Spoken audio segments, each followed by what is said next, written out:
Olá, falando um pouco mais sobre a fé hoje, nós vamos falar sobre Mateus, capítulo 6, versículo 19 até o versículo 34. Ali onde Jesus, continuando o seu sermão da montanha, ele nos exorta ali logo no começo a juntarmos tesouro no céu e não na terra. E ele diz ali, onde está o seu coração, ali está o seu tesouro. Depois Jesus continua dizendo sobre o olho ser a candeia ou a luz do corpo, e ele disse, se o seu olho for mau, todo o seu corpo será mau. E depois Jesus continua dizendo ali mais um pouco adiante sobre os dois senhores, dizendo que não tem como a gente servir a dois senhores.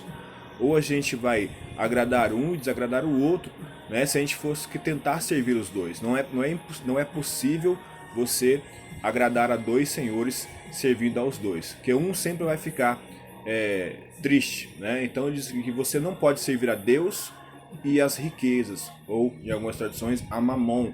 Ou seja, quando ele se refere lá a Mamon, ele está se referindo às riquezas, sendo Deus sobre a vida das pessoas, sendo Senhor sobre a vida das pessoas. E a partir do verso 25, Jesus começa a nos exortar ali a não viver ansiosos, né? E talvez o versículo mais conhecido dessa parte do Sermão da Montanha seja o versículo 33. Buscai primeiro as coisas do reino de Deus, ou buscai primeiro o reino de Deus e a sua justiça, e as demais coisas lhe serão acrescentadas. Essa parte do Sermão do Monte é muito importante, como todo ele, mas ela nos fala sobre essa expectativa que Deus tem, que Jesus tinha, de que nós confiássemos nele. Quando nós vemos essas três primeiras exortações de Jesus para acumularmos tesouro no céu e não na terra, que nós devemos tomar cuidado com os nossos olhos, e que depois também não é possível servir a dois senhores, não é possível servir a Deus e as riquezas. E Jesus começa no versículo 25 a nos exortar a não andar ansiosos, e ele vai escrevendo ali os cuidados que ele tem, que Deus tem com a sua criação, e ele nos exorta também lá no final do versículo 34 que a gente não deve ficar ansioso, não deve andar ansioso, e a gente deve entender que basta cada dia o seu próprio mal, né? Que nós devemos pensar no hoje, confiar no hoje que Deus vai cuidar da gente e saber que o amanhã pertence a Ele, que Ele é aquele a quem realmente podemos confiar. Mas por que Jesus fala dessa questão da ansiedade, principalmente no verso 25? Ele começa com uma sentença muito importante, uma expressão muito importante. Por isso não andeis ansioso. É Jesus dizendo por isso, por causa do quê? Por causa dessas três outras exortações que ele deu, a gente não deve andar ansioso. Jesus está dizendo que se nós andarmos ansioso, nós vamos correr um sério risco de cometer esses três erros anteriores que ele diz nos versículos anteriores, a partir do 19. O ansioso, ele faz coisas que não devia, pensa coisas que não devia, ele vai correr um sério risco de permitir sim que o dinheiro seja senhor da sua vida, ele vai permitir sim que os seus olhos o conduza para caminhos ruins, porque nós sabemos que o diabo, né, o nosso inimigo, ele tentou Eva também pelos olhos, quando ela olhou para aquela fruta no jardim e ela viu que aquela fruta era agradável aos olhos, né? O inimigo também tentou a Jesus, dizendo a Jesus, olha para todo esse reino, se você se prostrar diante de mim, eu vou te dar ele. E a Bíblia diz lá em 1 João, capítulo 2, versículo 15 e 16, para ser mais específico no verso 16, sobre a concupiscência dos olhos, ou seja, o olho tem desejos, através do olho nós podemos ser suscetíveis a desejos que desagradam ao Senhor, e quando nós nos entregamos a esses desejos, a Bíblia diz que o amor do Pai não está em nós. Então, quando Jesus está falando que o olho é a candeia do corpo, ou seja, a luz do corpo, Jesus está dizendo ali que o olho ele pode nos conduzir, pode ser aquele que guia os nossos passos, que dá direção aos nossos passos. E se nós tivermos um olho ruim, a Bíblia diz que o próprio Jesus diz ali, quão grande treva será a luz que você anda.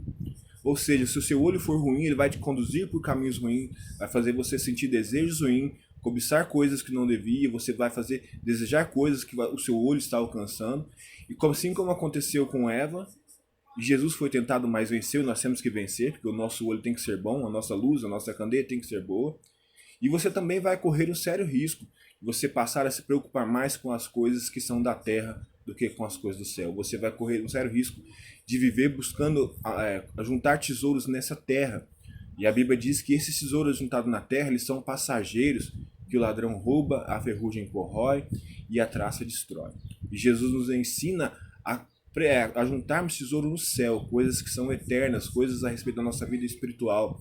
E quando Jesus diz lá, buscai primeiro o reino de Deus e a sua justiça, e as outras coisas, essas demais coisas lhes serão acrescentadas, Jesus está dizendo que se nós buscarmos as coisas espirituais, se nós buscarmos juntar tesouro no céu, se nós estivermos com os nossos olhos nos lugares corretos, nós agimos de maneira correta, se nós não permitirmos que o dinheiro se torne o Senhor sobre nossas vidas, que não seja o dinheiro que guie os nossos passos, que nossas motivações, que a gente não viva a maior parte da nossa vida correndo atrás de dinheiro, preocupado, porque Jesus disse que os gentios, ou seja, aqueles que não o conheciam ainda, Jesus orientando ali o seu povo, e diz, os gentios, quando ele diz os gentios, ele está dizendo pessoas que ainda não o conheciam.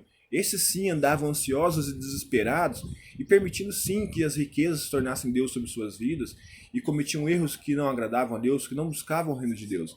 Mas Jesus ensina os seus discípulos a buscar o reino de Deus e a sua justiça. Busque o reino de Deus, se ocupe com coisas espirituais, cuide da sua vida espiritual, cuide da sua comunhão com Deus, a sua relação com aquilo que Deus realmente criou e espera que você invista nessas relações, seja uma pessoa espiritual. Não permita que as riquezas, que os bens materiais governem as suas vidas ou que motivem as suas buscas, os seus passos. Mas saiba que Deus promete para os seus filhos que se nós buscarmos o reino de Deus, vivermos debaixo desse governo, porque buscar o reino de Deus é viver debaixo do governo de Deus. Estando Ele guiando nossos passos, nós certamente teremos providência sobre todas as coisas. Porque o salmista também escreveu no Salmo 37, entrega seu caminho ao Senhor, confia nele e o demais ele fará. O apóstolo Paulo também escreveu que Deus supriria em glória todas as nossas necessidades em Cristo Jesus. Você não vai ter necessidade de nada. Você não vai passar necessidade de nada quando você buscar o reino de Deus em primeiro lugar. Porque Deus sempre cuidará daqueles que estão à procura do seu reino, que estão buscando o seu reino, que estão submissos ao seu governo e à sua autoridade. Você estará debaixo do governo e do cuidado do Senhor. E não há ninguém melhor para cuidar de nossas vidas. Melhor até mesmo do que nós mesmos, dos nossos cuidados que podemos pensar que alcançaremos.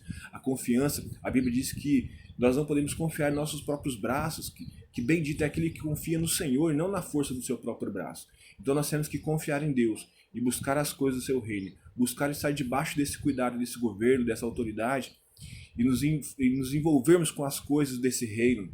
E nós assim seremos vencedores e teremos a providência de Deus sobre nossas vidas, como Deus disse lá, olha os lírios, olha os pássaros, vocês não vão ver nada nessa terra que está mais bem cuidado do que a criação de Deus. E nós, como filhos do Senhor, também estamos debaixo desse cuidado, quando estamos debaixo desse governo e buscando esse reino sobre nossas vidas. Amém? Que Deus abençoe, em nome de Jesus, que essa palavra encontre repouso no seu coração e dê frutos para a glória de Deus. Deus abençoe.